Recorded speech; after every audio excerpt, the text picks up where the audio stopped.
دل تھامے علی بھی روتے ہیں، ہر سمت قیامت برپا ہے، دنیا سے خدیجہ جاتی ہے، لرزے میں ستون کعبہ ہے، دنیا سے خدیجہ جاتی ہے۔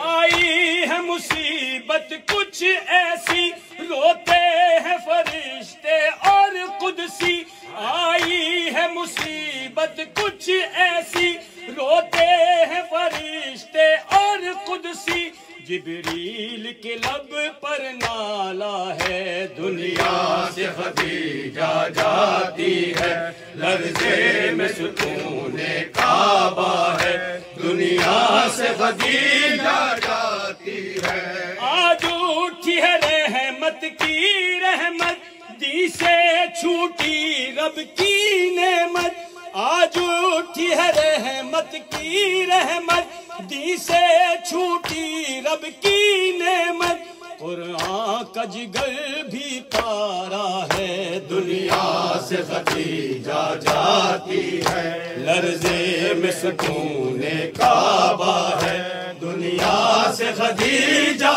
جاتی ہے۔ تھا آب و نمک بی بی سے مگر، رلواتی تھی امت شام و سحر، تھا آب و نمک بی بی سے مگر، رلواتی تھی امت شام و سحر، احسان کا یہ بدلہ پایا ہے، دنیا سے خدیجہ جاتی